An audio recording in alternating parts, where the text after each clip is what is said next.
Were you on the equestrian team at state? No, I wasn't. No. I took a break from riding when I went to undergrad and then kind of found my lap. Yeah. You got me back into it. I looked at moving into Boston with me, but board there is $1,000 a month. Oh, I'm sure. And then they're in 8 months out of the year because it's so cold. Oh, wow. And he just wouldn't help with that. Yeah. He likes being outside. He likes his friends, freedom.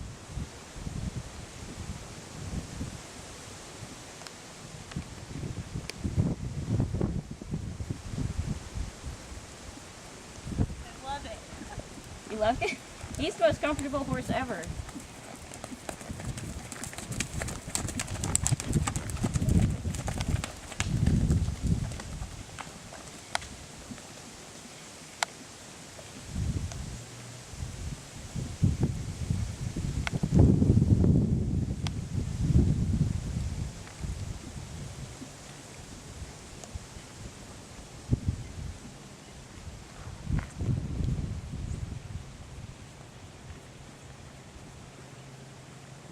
I have 2 non-horsey parents who did a lot of this for me too. So.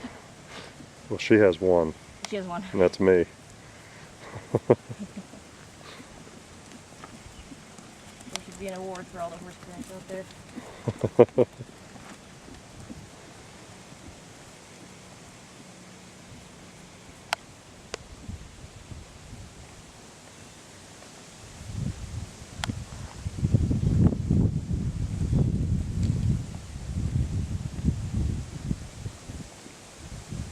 I'm so allergic to them, I can't even.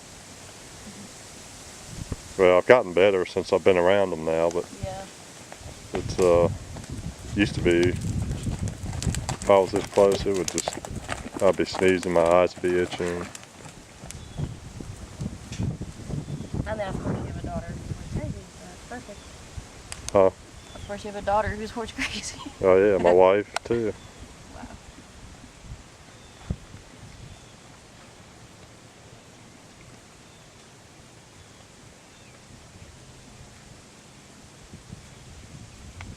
I think that's the only reason I've become somewhat immune to the allergies, because they bring it home on them.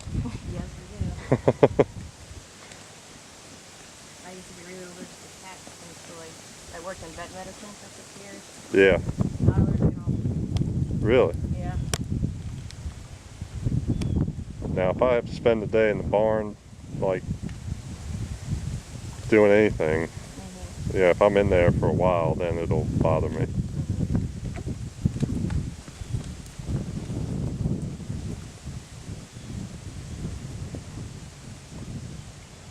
I had to build a stall in one of our barns.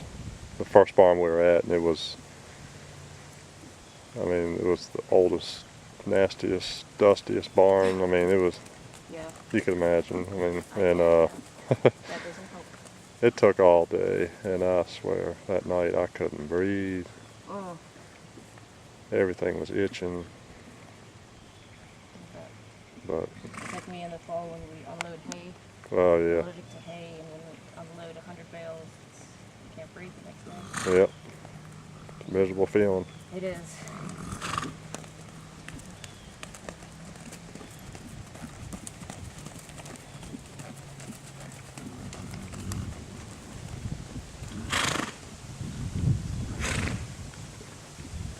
So do you just, like, you study the brain?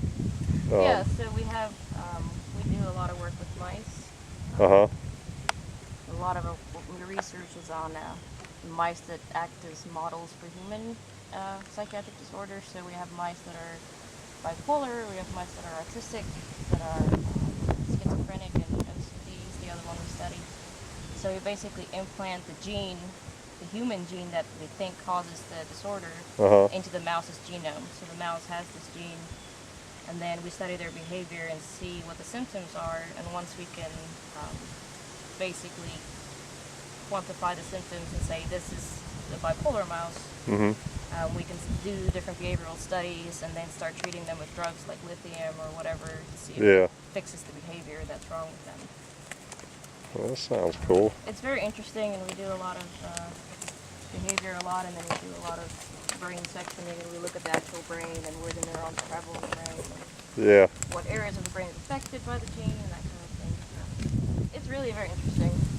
Because my sister's had some depression. She had ECT treatment, and that seemed like it really helped. I mean, but the professor that I worked for discovered a new treatment for OCD about 3 years ago.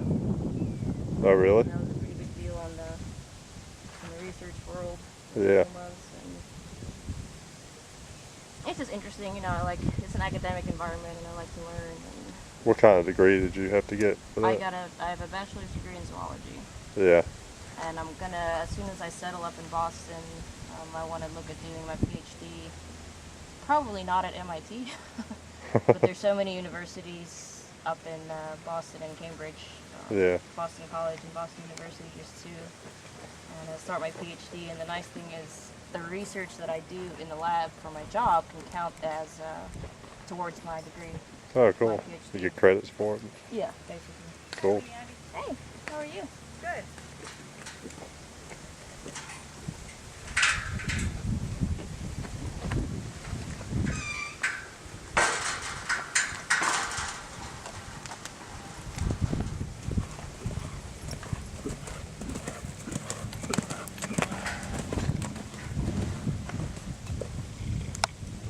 Yeah, it's a bittersweet move. Yeah.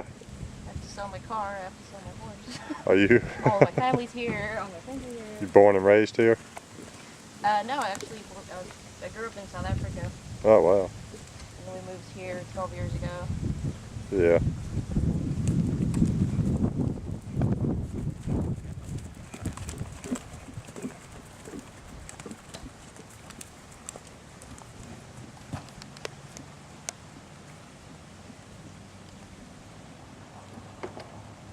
So what year is your car?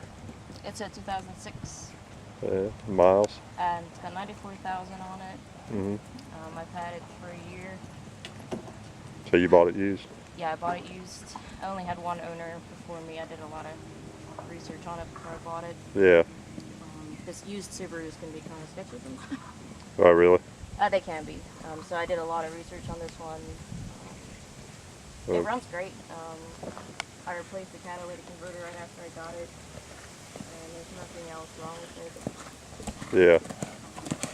It's just a handy car. It hauls horse bed, hay bales and food and everything around with a little truck bed that flips open. Yeah. It's got a lot of room, and it's, you got a full car inside basically, 2 doors, 4 seats. Mm-hmm. So it's just the best of both worlds. And when we had all that snow here, back in the winter, I drove it on sheets of ice, and it didn't move or skip or anything. It was fine.